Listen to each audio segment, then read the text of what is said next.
students, welcome to Modern Physics course, lecture number 18B. I'm Dr. Parvez Ahmed. So in this lecture, we will have a discussions on the black hole. So आइए आज की lecture की तरफ जाते हैं. So पहले जो question arise होता है वो ये है कि नॉर्मली जो स्टूडेंट पूछते हैं कि what is a black whole, कि ब्लैक होल क्या है. ठीक है. सो आसान डिफिनीशन ये है कि जब एक स्टार मरता है, स्टार कोलैप्स हो जाता है, तो वो एक ब्लैक होल में कन्वर्ट हो जाता है. ठीक है. तो उससे एक ब्लैक होल वो बन जाता है. जब स्टार रोशनी देना बंद कर देता है, ठीक है, तो वो क्या हो जाता है, वो अंदर से कोलैप्स कर जाता है and it's converted into a black whole. वो से एक ब्लैक होल वो बन जाता है.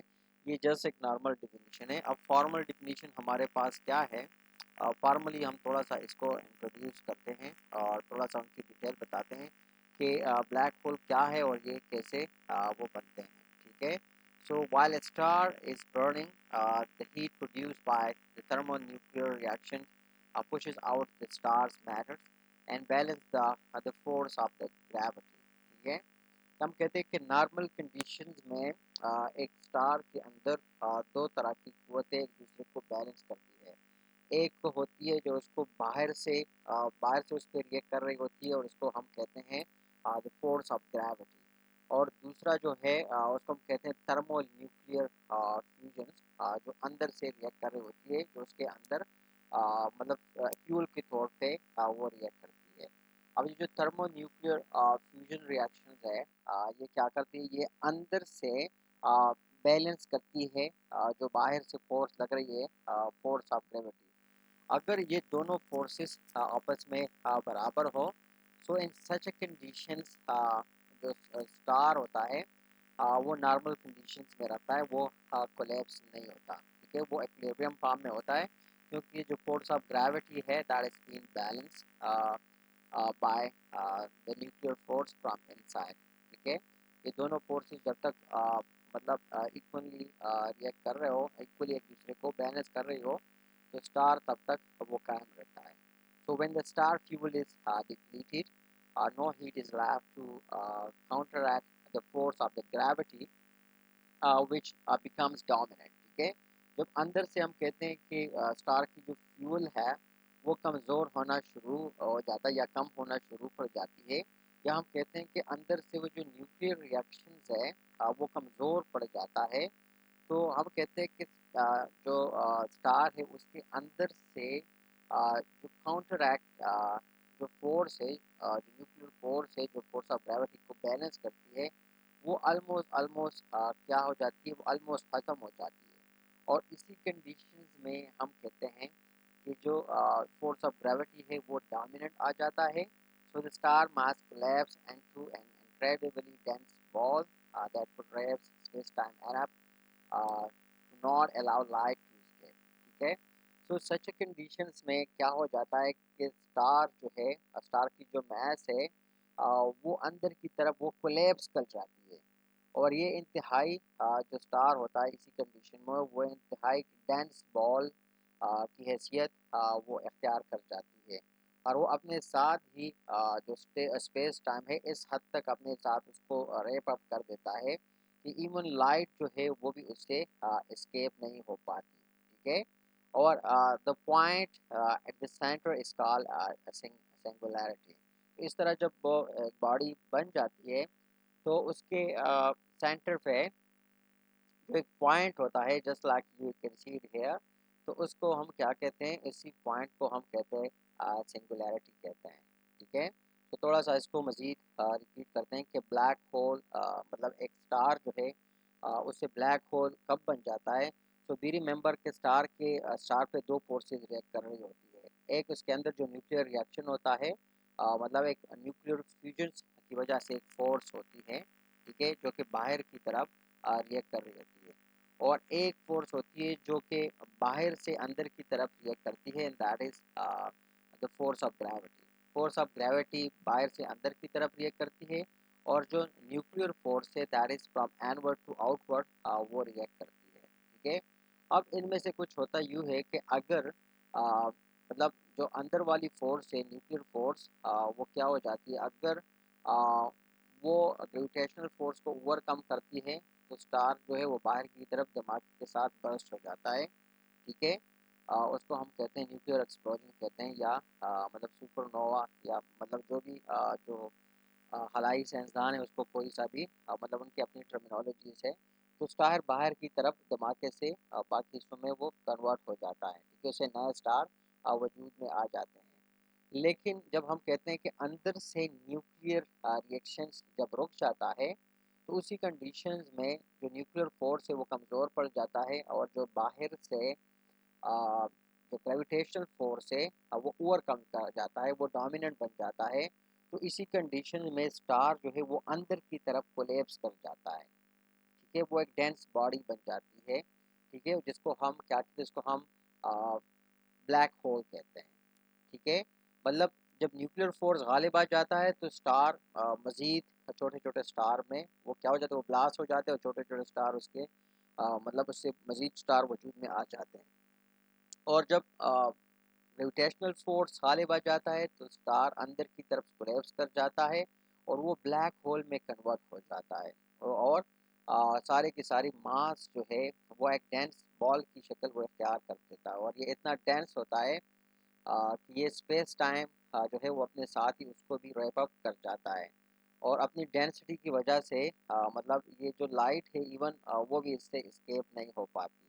ठीक है, और इसकी जो सेंटर पे जो पॉइंट होता है उस सेंट्रल वाले पॉइंट को हम कहते हैं सिंगुलैरिटी। ठीक है, so a collapsing star greater than three solar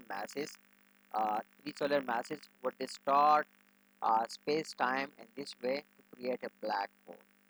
ठीक है, तो इसी तरीके से हम कहते हैं कि जो कोलेप्सिंग स्टार है जिसका वजन 3 सोलर मासेस के बराबर होता है विल डिस्टॉर्ट स्पेस टाइम। ठीक है, वो इसी तरीके से स्पेस टाइम को डिस्टॉर्ट करता है और एक जो ब्लैक होल है उसे बनाता है। तो call शिवस्टार determines the radius of a black hole known as the event horizon। ठीक है, अब जो कॉल था, कॉल ने क्या किया था, कॉल ने ब्लैक होल की रेडियस को क्या कहते हैं, रेडियस को फाइंड आउट किया था, and that is known as the event horizon. उसको हम इवेंट हॉरिजन के नाम से वो जानते हैं।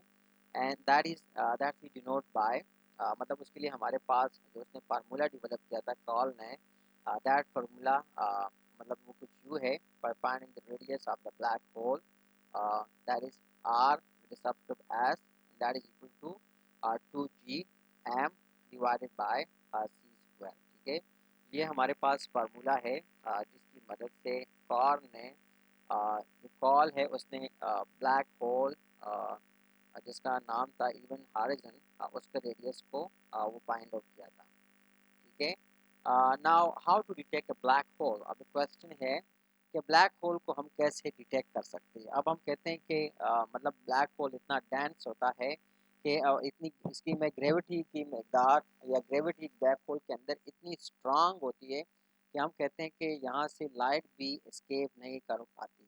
मतलब ये लाइट को भी एस्केप नहीं होने देता। तो अगर लाइट इससे एस्केप नहीं हो जाती, मतलब लाइट की रिफ्लेक्शन नहीं है, so how can we detect a black hole? ठीक है, so it's mean that they must be detected indirectly। तो ब्लैक होल को हम डायरेक्टली डिटेक्ट नहीं कर सकते क्योंकि यहाँ से लाइट जो है वो एस्केप नहीं हो पाती, लाइट की रिफ्लेक्शन नहीं होती। सो इसका मतलब है कि हम इसको इनडायरेक्टली डिटेक्ट कर सकते हैं।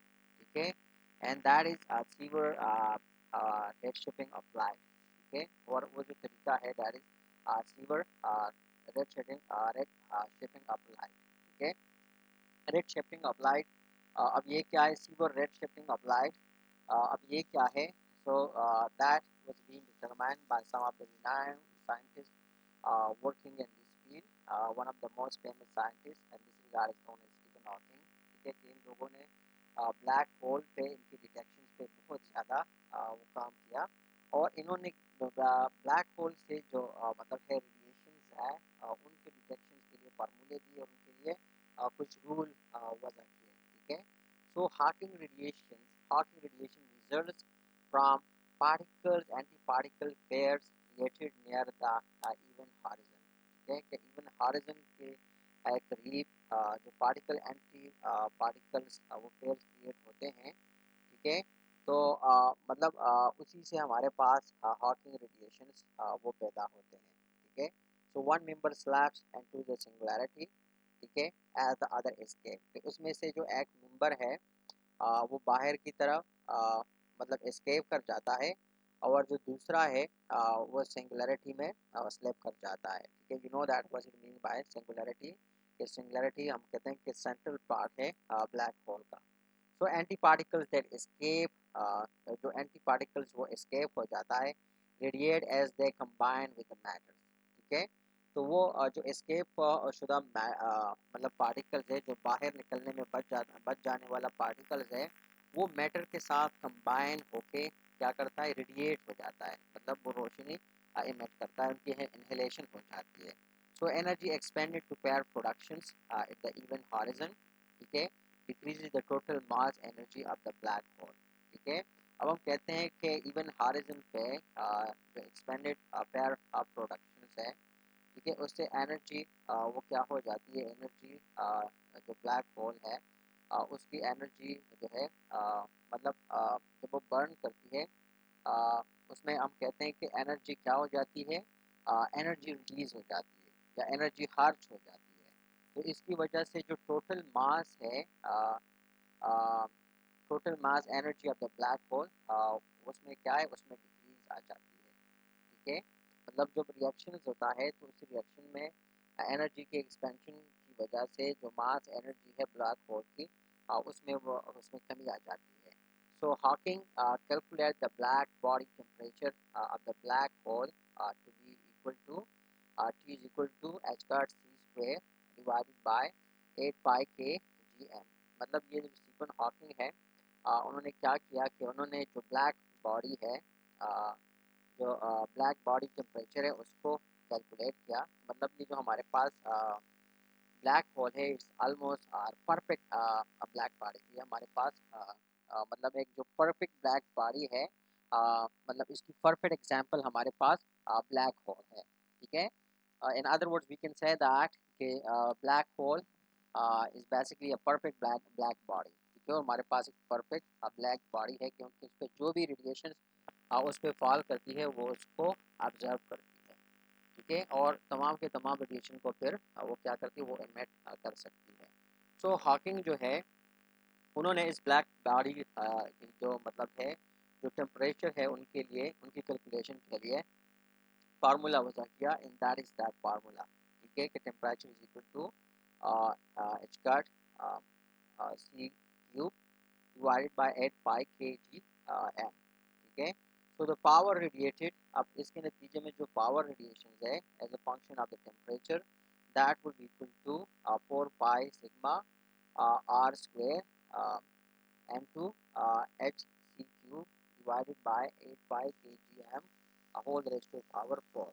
ये हमारे पास फार्मूला है that is being calculated by Hawking and that is utilised for the power radiation. ठीक है, कि जो पावर रेडिएट करता है black hole, it is the formula for that radiated power. ठीक है, जो पावर रेडिएटेड है वो उसके लिए ये फार्मूला है, and this result is used to detect a black hole by its Hawking radiation. ठीक है, और यही हमारे पास मतलब रिजल्ट्स है जिसको यूटिलाइज करके हॉकिंग रेडिएशंस के थ्रू हम ब्लैक होल को डिटेक्ट कर सकते हैं। ठीक है, मतलब ये जो फार्मूला है पावर रेडिएशन वाला कि जिससे मतलब ब्लैक होल पावर रेडिएट करता है, अब इसी को यूटिलाइज करके, मतलब ये जो रिजल्ट है इसको यूटिलाइज करके we are Hawking radiations we can detect the black hole. ठीक है, तो इसी के थ्रू हम ब्लैक होल को डिटेक्ट कर सकते हैं। So mass falling into a black hole could create a rotating accretion disk. ठीक है, मतलब जब बॉल या मैच जो है वो ब्लैक होल के अंदर गिरती है तो वो क्या करती है, वो रोटेटिंग एक्सप्रेशन डेक्स वो प्रोड्यूस करता है। ठीक है, so international friction would create heat and emit x-rays, sorry internal frictions would create heat and emit x-rays. तो इसकी जो अंदर जो इंटरनल फ्रैक्शन है, ठीक है, इंटरनल फ्रैक्शंस की वजह से वो क्या करेगा, इट वुड क्रिएट हीट, ये हीट क्रिएट करेगा एंड एमिट एक्सरेज, और उसके साथ ही मतलब एक्सरेज वो एमिट करेगा। ठीक है, सो ये हमारे पास प्रोसेस है कि मतलब अगर ब्लैक होल मतलब उस लाइट्स उसके उससे एस्केप नहीं हो पाती, लाइट उससे रिफ्लेक्ट नहीं हो पाती, तो ब्लैक होल को हम कैसे डिटेक्ट करेंगे। तो यहाँ पर हमने थोड़ी सी उसकी डिस्कशन की, that one of the red shaping of light. ठीक है, और फिर हमने कहा था कि वहाँ पर पार्टिकल और एंटी पार्टिकल्स पेयर बन जाते हैं। तो एंटी पार्टिकल और पार्टिकल पेयर में से जो एक मतलब है वो सिंगुलरिटी में चला जाता है और एक उससे बच जाता है। जो बच जाने वाला एंटी पार्टिकल्स है वो मैटर के साथ रिएक्ट करके रेडिएट हो जाता है, और उस रेडिएशन से हम कहते हैं कि एनर्जी जो है वो एक्सपेंड कर जाती है, जो पैर प्रोडक्शन, और उसी से हम कहते हैं कि जो ब्लैक होल है उसकी टोटल मास एनर्जी में वो कमी आ जाती है। ठीक है, फिर जो हमारे पास हॉकिंग ने एक फार्मूला वो डिराइव किए, that has been utilized to find out the black body temperatures, ठीक है, of the black hole, कि ब्लैक होल की जो ब्लैक बॉडी है उसकी टेम्परेचर को कैसे मेजर करते हैं। उसके लिए हमारे पास हॉकिंग ने एक फार्मूला डिराइव किया, ठीक है, to find out the temperature of the black body of the black hole. और फिर जो पावर, रेडिएटिव पावर है, रेडिएटिव पावर के लिए भी हमारे पास ये फार्मूला है। ठीक है, कि that's how we can calculate the formula for the black hole.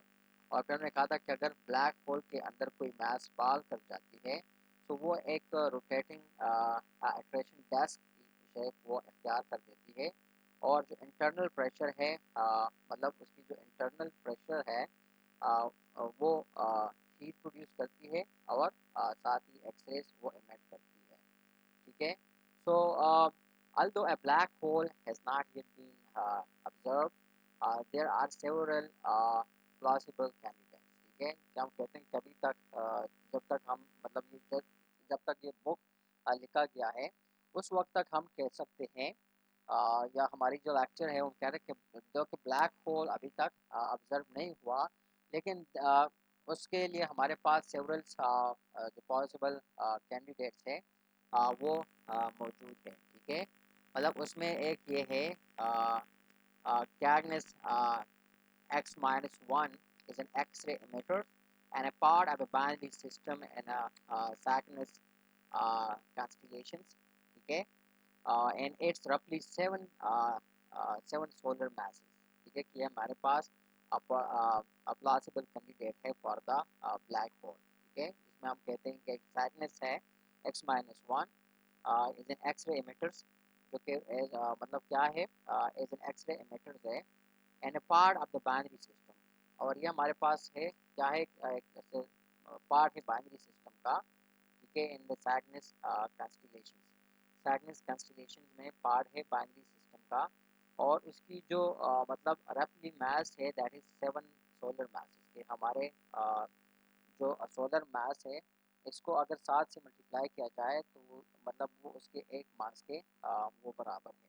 ठीक है, so the galactic centre of M87 is 3 billion solar masses, so NGC 4261 is a billion solar masses।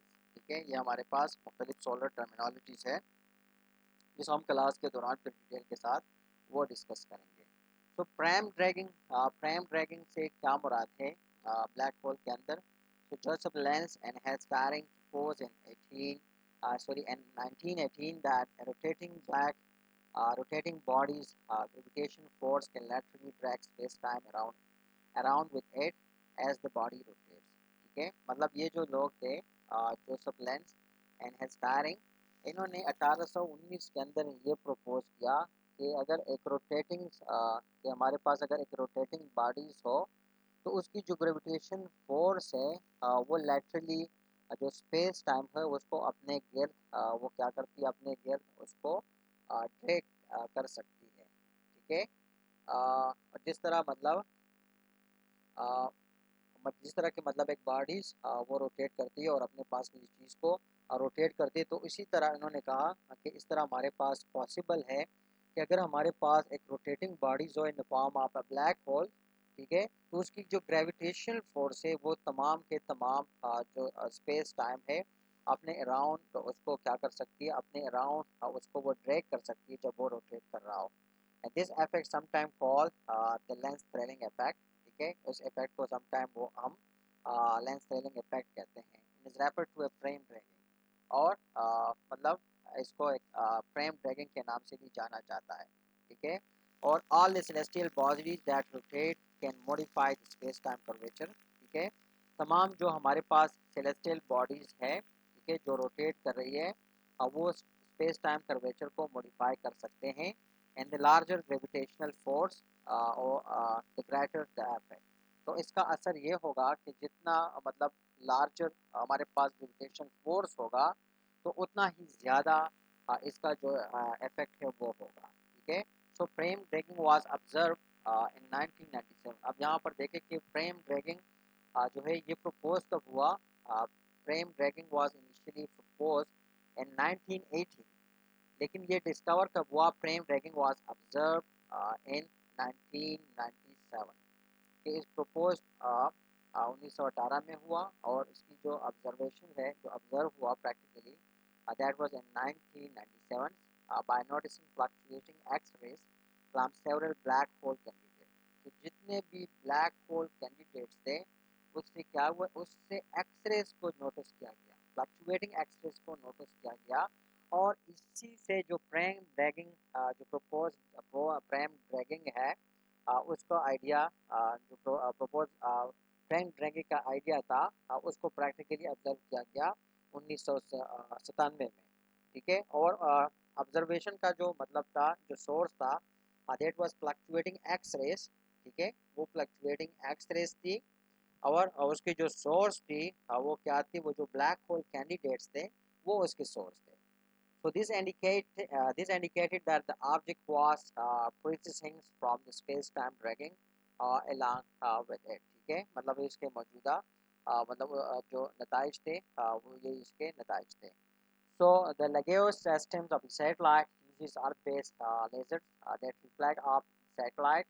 ठीक है, so researchers were able to detect that the plane of the satellite shifted 2 meters per year in the directions of the Earth's rotations in agreements with the predictions of the theory. So global positioning system, that's also known as GPS, had to utilize the relativistic effect corrections for the precise atomic clock on the satellite. So that's all we have for this lecture. Thanks for watching. See you next lecture. Till then, bye bye.